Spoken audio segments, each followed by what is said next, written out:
ছাত্ৰ ছাত্ৰীসকল তোমালোকৰ যিটো সমাজ বিজ্ঞানৰ 15 নম্বৰ অৰ্থাৎ 15 নম্বৰ পাঠৰ সাম্ৰাজ্যবাদ আৰু অসম এই পাঠটো মই তোমালোকৰ লগত আলোচনা কৰিম যিখিনি ইম্পৰ্টেন্ট হয় যিখিনি পৰা কুৱেশ্যন অহাৰ চান্স আছে তোমালোকে সেইখিনি ভালদৰে চাবা ছাত্ৰ ছাত্ৰীসকল মই তোমালোকক PDF টো তোমালোকক দি দিম WhatsApp গ্ৰুপত যিসকল আছা তাৰ আগতে জনাই থওঁ যিসকল আছা তোমালোকে স্কিপ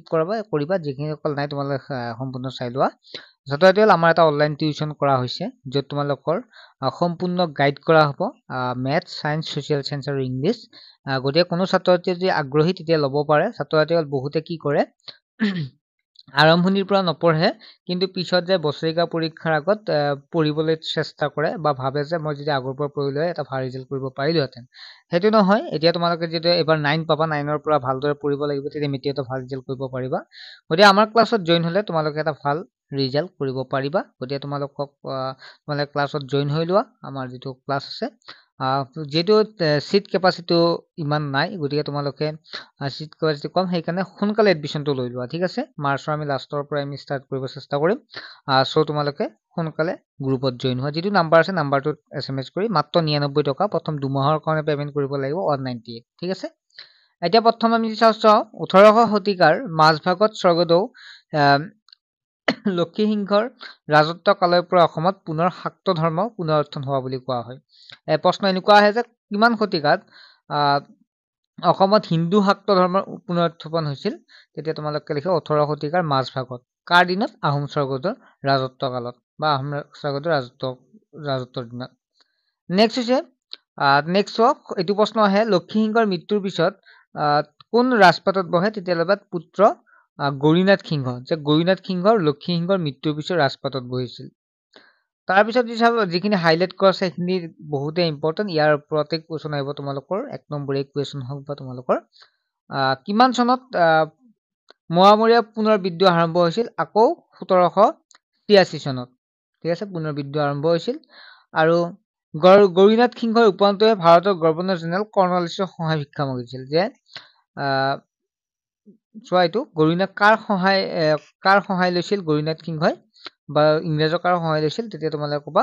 লৰ্ড কৰ্ণৱালিছৰ তাৰ পিছত নেক্সট যদি আমি চাওঁ তেতিয়া হলে কেপ্টেইন ওয়েলছ কোন আছিল কেপ্টেইন ওয়েল এগৰাকী ব্ৰিটিছ বিষয়াই নহয় তেখেতৰ ভাল লেখকো আছিল ঠিক আছে তেখেতৰ লেখক আছিল লগতে ব্ৰিটিছ বিষয়া আছিল তাৰ পিছত যদি আমি চাওঁ ইম্পৰ্টেন্ট আছে যিখিনি আমাৰ পৰীক্ষাত অহাৰ বহুতে চান্স আছে কমন হিচাপে ল'ব পৰা যে মানসকল ক'ৰ আছিল মানসকল আছিল ব্ৰহ্মদেশৰ লোক আছিল ব্ৰহ্মদেশৰ বৰ্তমান নাম কি ব্ৰহ্মদেশৰ বৰ্তমান নাম হৈছে ম্যানমাৰ ঠিক আছে মানৰ আক্ৰমণৰ সময়ত পুৰ্ণানন্দ বুঢ়াগোহাঁইৰ মৃত্যু হোৱাত তেওঁৰ পুত্ৰ ৰুচিনাথ বুঢ়াগোহাঁইৰ বাপ লয় ৰুচিনাথে বুঢ়াগোহাঁইৰ বাপ লয় তাৰ পিছত চোৱা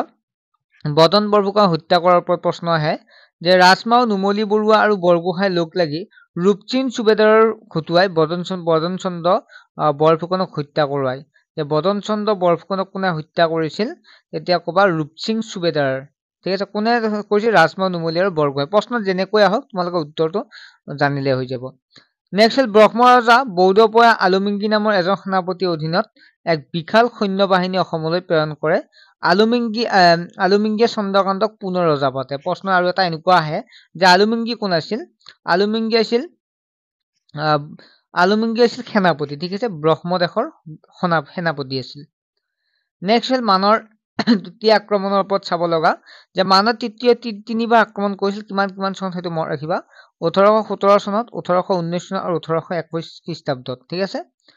প্ৰথম দ্বিতীয় আৰু তৃতীয় তেনেকুৱাকৈ হৈছিল আৰু মানসকল কেনেকৈ আহিছিল পাটকাই পৰ্বত পাৰ হৈ মানসকল অসমত প্ৰৱেশ কৰিছিল তাৰ পিছত নেক্সট যদি চাওঁ তেতিয়া হলে ইয়াণ্ডাবু সন্ধিৰ ওপৰত প্ৰশ্ন আহে কেতিয়া স্বাক্ষৰিত হৈছিল 1826 চনৰ ফেব্ৰুৱাৰীত দুই পক্ষৰ মাজত ইয়াণ্ডাবু এখন চুক্তি হৈছে এয়া আছিল ইয়াণ্ডাবু সন্ধি এতিয়া প্ৰশ্ন আহে ইয়াণ্ডাবু সন্ধি কাৰ মাজত হৈছিল তেতিয়া তোমালোকে ক'বা ব্ৰহ্মদেশ আৰু ইংৰাজৰ মাজত ঠিক আছে তাৰ পিছত কিমান চন হৈছে 1826 চনৰ 24 ফেব্ৰুৱাৰীত বহুতে ইম্পৰ্টেন্ট পৰীক্ষা আহিব আভা হল ব্ৰহ্মদেশৰ ৰাজধানী কেন্দ্ৰীয় ব্ৰহ্মদেশৰ ৰাজধানী অৰ্থাৎ ম্যানমাৰৰ ৰাজধানী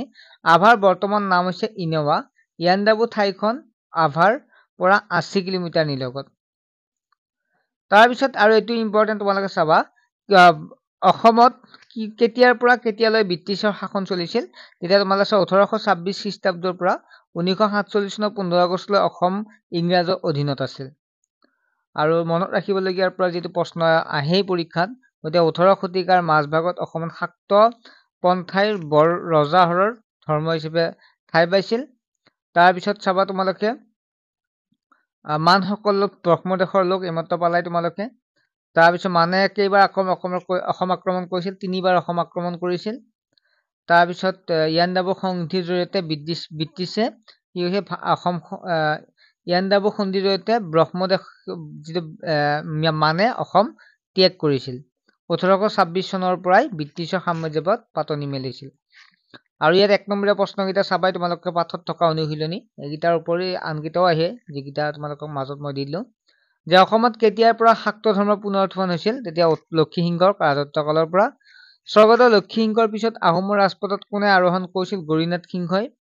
কেপ্টেইন ৱেলছৰ অসম আগমনৰ সময়ত ইংৰাজ গভৰ্ণৰ জেনেৰেল কোন আছিল লৰ্ড কৰ্ণৱালিছ আহোমসকলৰ শেষ ৰজা কোন আছিল পুৰন্দৰ সিংহ কিমান খ্ৰীষ্টাব্দত ইয়াণ্ডাবু সন্ধি স্বাক্ষৰিত হৈছিল 1826 চনৰ 24 ফেব্ৰুৱাৰীত নেক্সট হল ক্ৰমানুসাৰে সজোৱা ইয়াত প্ৰথম মোৱামৰীয়া বিদ্ৰোহ দিয়া আছে মানৰ দ্বিতীয় আক্ৰমণ দিয়া আছে কেপ্টেইন ৱেলছৰ অসম আক্ৰমণ দিয়া আছে ইয়াণ্ডাবু সন্ধি মানৰ দ্বিতীয় আক্ৰমণ প্ৰথম হৈছে মানৰ প্ৰথম আক্ৰমণ কেপ্টেইন ৱেলছৰ অসম আক্ৰমণ মানৰ দ্বিতীয় আক্ৰমণ মানৰ তৃতীয় আক্ৰমণ আৰু শেষত ইয়াণ্ডাবু সন্ধি তোমালোকে এইটো মিলাবই পাৰিবা কাৰণ প্ৰথমৰ পিছতে দ্বিতীয় হৈ ধুনীয়াকৈ মিলোৱা আছে দুই এটা যদি তোমালোকে জানা 3 নম্বৰ প্ৰশ্নটো হৈছে শুদ্ধ উত্তৰ বাছি উলিওৱা শুদ্ধ অশুদ্ধ বাছি উলিওৱা অসমত হোৱা মোৱামৰীয়া বিদ্ৰোহ দমন কৰিবলৈ লৰ্ড কৰ্ণৱালিছ অসমলৈ আহিছিল এটো হৈছে অশুদ্ধ নেক্সট হল কীৰ্তিচন্দ্ৰ বৰুৱাই বৰবৰুৱা হোচ বৈষ্ণৱপন্থী আছিল অশুদ্ধ মানৰ প্ৰথম অসম আক্ৰমণৰ সময়ত মাৰ ৰজা আছিল বড়ৌপায়া শুদ্ধ বড়ৌপায়া নেক্সট ইয়াণ্ডাবু সন্ধিৰ চৰ্ত অনুসৰি ইংৰাজে আৰাকান টেনাচেৰিম আৰু ইয়েই লাভ কৰিছিল শুদ্ধ নেক্সট বদনচন্দ্ৰ বৰফুকন ঋষিনাথ বৰগোহাঁই হত্যা কৰিছিল অশুদ্ধ ঠিক আছে বদনচন্দ্ৰ বৰফুকন ঋষিনাথ বুঢ়াগোহাঁই হত্যা কৰিছিল আমি এইমাত্ৰ পাইছিলো এক মিনিটে কোনে হত্যা কৰিছিল এইমাত্ৰ তোমালোকক মই দেখাই দিছিলো এক মিনিট হা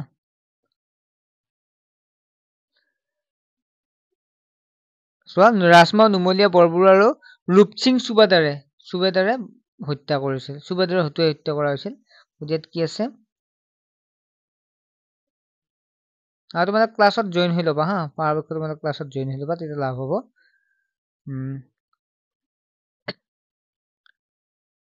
ঋষিনাথ বৰগোহাঁই হত্যা কৰিছিল নহয় এইটো অশুদ্ধ ঠিক আছে তোমালোকে দেখা পালে এতিয়া নেক্সট 4 নম্বৰ উত্তৰ লিখা প্ৰথম মোৱামৰীয়া বিদ্ৰোহৰ কাৰণসমূহ একেবাৰে সহজ ইয়াণ্ডাবু সন্ধিৰ ওপৰত প্ৰশ্ন চাবাই তোমালোকে ঠিক আছে ইয়াৰ ওপৰত সন্ধি চৰ্তটা কি এইটো ইম্পৰ্টেণ্ট হয় আৰু চমু টকা হিচাপত যে পূৰ্ণানন্দ বৰগোহাঁইৰ বিষয়ে চাব পাৰা ঠিক আছে পূৰ্ণানন্দ বৰগোহাঁইৰ বিষয়ে বাকীকেইটাও চাবা এইটো তোমালোকে চাব পাৰা আৰু কেপ্টেইন ৱেলছ কোন আছিল এইটো চাবা অসমলৈ কিয় আহিছিল আৰু ফলাফলসমূহ কি আছে তোমালোকে চাব পাৰা এইটো নেক্সট হল পূৰ্ণানন্দ বৰগোহাঁই বদন যুগৰ ক্ষমতাত দ্বন্দ্বই অসমলৈ মান অহাত সহায় কৰিছিল কথাষাৰ যথাৰ্থ নিৰ্ণয় এইটো তোমালোকে পৰীক্ষাৰ কাৰণে চাব পাৰা ছাত্ৰছাত্ৰীসকল আকৌ মনত পেলাই দিছো এছআৰ এডুকেশ্যন ঘৰতে অধ্যয়ন অনলাইন টিউচন সময় আৰু কষ্ট ৰাহি কৰক অনলাইন শিক্ষা গ্ৰহণ কৰক বিষয়সমূহ বিজ্ঞান গণিত ইংৰাজী আৰু সমাজ বিজ্ঞান ক্লাছ 6 পৰা 10 লৈ অনলাইন টিউচনৰ বাবে যোগাযোগ নম্বৰ 9394628219 ছাত্ৰছাত্ৰীসকল সোনকালে জইন হোৱা আৰু ক্লাছবিলাক কৰিবলৈ আগ্ৰহী হোৱা আৰু তোমালোকে হোৱাটছএপ নম্বৰত SMS কৰা বাই